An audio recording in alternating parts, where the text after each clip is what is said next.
푸른 하늘은 죽었으니 누런 하늘이 서리라.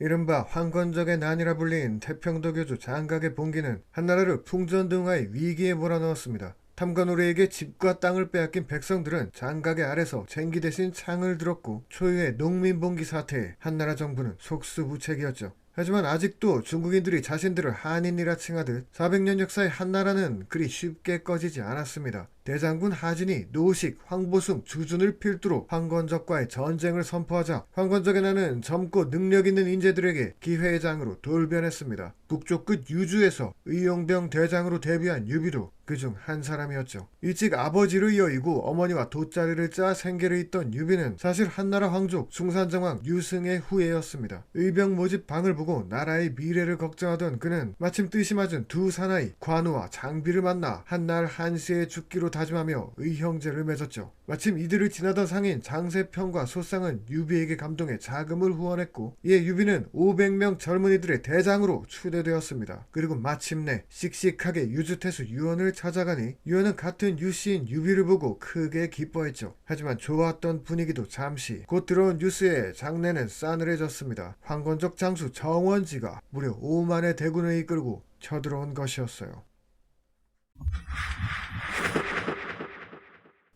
유언은 방금 인사를 끝낸 유비를 수정이라는 교위 한 명 덜렁 붙여주고선 황건적에게 던져놓기로 전격 결정했습니다. 이제 유비는 첫 출전에 자신에게 막 모인 500명 플러스 1명을 데리고서 무려 황건적 5만 명을 상대해야 하는 것이었죠. 그런데 어째서인지 유비는 이 상황에 기뻐했어요. 현덕은 이길 자신이 있었다. 삼국지연이.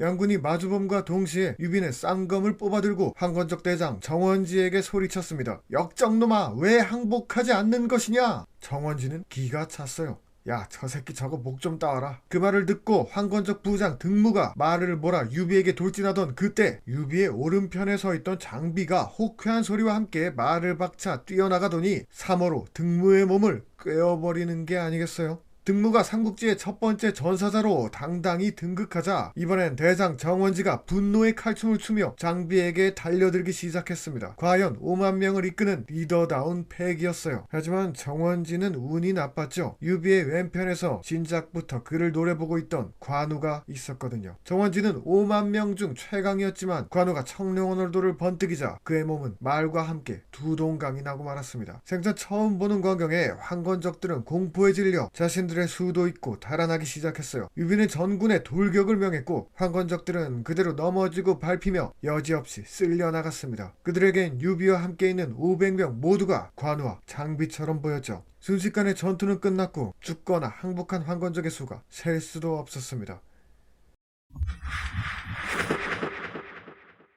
유비의 대승에 유주 전체가 들썩였습니다. 한 번의 전투로 5만 황건적을 소탕한 쾌거였으니 말이죠. 또한 이 전투로 삼국지 세계관에선 간판장수의 무력이 말도 안 되게 중요하다는 사실이 밝혀졌습니다. 동네에서 운명처럼 만난 관우와 장비가 없었다면 500명으로 5만 명을 이길 수 있었을까요? 한나라로서도 북쪽 끝 유주에서 벌어진 이 전투는 황건적에 대한 대대적인 반격의 서막을 알리는 귀한 승리였습니다. 그동안 갈 곳 없는 사람들을 모아 수월하게 세력을 불린 황건적으로선 훈련받지 않은 농민들이 대다수라는 약점이 일거에 노출됐죠. 하지만 이 전투의 가장 큰 의의는 따로 있었습니다. 바로 삼국지를 읽는 독자들에게 짜릿한 쾌감과 주인공에 대한 몰입감을 선사했다는 거죠.